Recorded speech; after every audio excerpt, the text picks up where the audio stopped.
عليكم ورحمة الله وبركاته. عاملين ايه؟ يا رب تكونوا بخير. ناس خدتها سبت وحد وناس خدتها انوردت على حد. طبعا احنا مش في موسم ورق العنب، وموسم ورق العنب خلاص بح ستوب. انا لقيت واحدة سوق الصبح بتبيع ورق عنب، وانا رحت جبت منها نص كيلو، لله الحمد ارمي 3/4 واسيب الربع. هو نص كيلو بس ما شاء الله في عيوب البلد. شو عيوبه ايه؟ هو خلاص بقى، بس هي حاطه على الوش بقى ايه ورقتين حلوين والباقي استغفر الله العظيم يا رب. نتوكل على الله وننضف اللي ننضفه ونرمي اللي نرميه. هو كان الكيلو ب20 جنيه، كان في اول الموسم كان ب40 و60 و100 جنيه. فالجو حر اوي يا ولاد اوي يعني. وطبعا هو نشف على نشفانه، هو الورقه طريه، يعني ورقه طريه وهو ورق عنب. ايه بقى اللي خلاني عرفت ان هو ورق عنب؟ استنى انا هقول لكم. مش عارفه انت عرفت ورق عنب اهو الوليه باعهولي بعنب. دي كده دي عنبه. دي دي بتبقى ورق عنب، مش بتبقاش ورقه عنب. ما هي ممكن انت بس تجيب لي ورقه عنب. لا انت كتير كده بقى. بس خلاص احنا بنضحك عنب اللي كان كام. بس انا بضحك على ورق عنب ولا ورقه توت. ونعمل ورقه توت كان أحلى. والله في ناس بتمشي ورقه بنك. انا نفسي اجربه بس خايفه منه محدش شاف. احنا لقينا المره دي بنجان بس ما جبناهوش. ليه بقى؟ ليه؟ معرفش. هو متصور. ها؟ ليه؟ معرفش. بصراحة المحشي بقى تقيل عندنا ورخم رخم يعني. فنخزنه كده يا جماعة، كده بيحافظ عليه. وريهم انت بتعملي ايه طيب. بنضفه، بحوش الورقة ده ايه ده اهو، بحوش بقطعه كده بالسكينة. لو حد عايز يعمل بالسكينة يعمله، بس هو سهل بالايد. طبعا البامية دلوقتي طلعت في السوق ما شاء الله.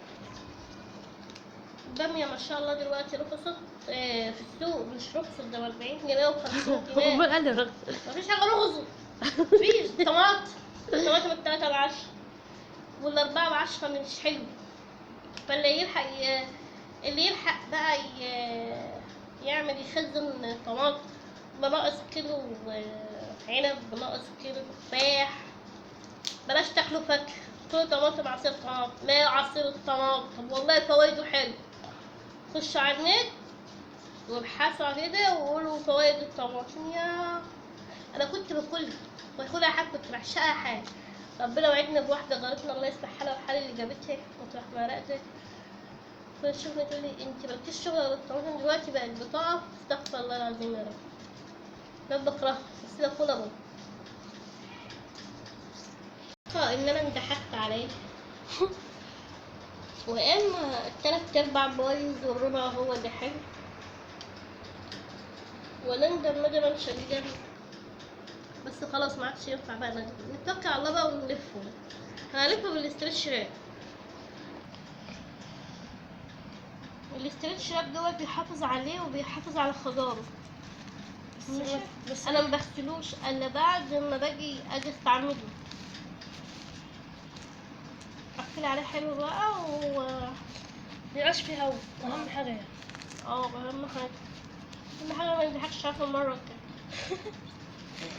بس والله احنا مش في موسم، يعني الموسم خلص. بس الحمد لله انا ممكن حتى انا كده بيعتبر ان انا عملت كيلو.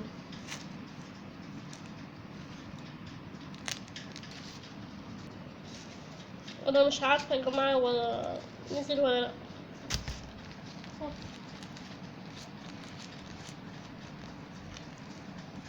دول حبة عوالي والله؟ نجيب على شكل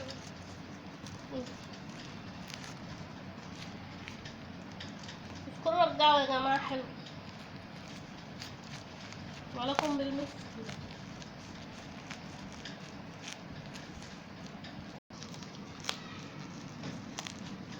عندك كيس تلاجة حطي فيها ولفها حلو وخلاص، بس قفلي وخش الهوا منه. بس انا جربت ده وجربت ده لقيت ده احسن. اولا التلج بياكل كيس التلاجة بسرعة.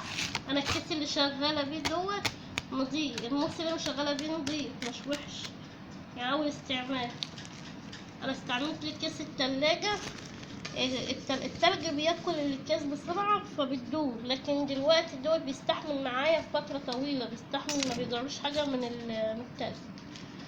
ويا رب أكون فدتكم حاجة، وأشوفكم في فيديو جديد، والمرة الجاية ما ينضحكش عليا. ما تنسوش الاشتراك في يوميات وليد. السلام عليكم ورحمة الله وبركاته.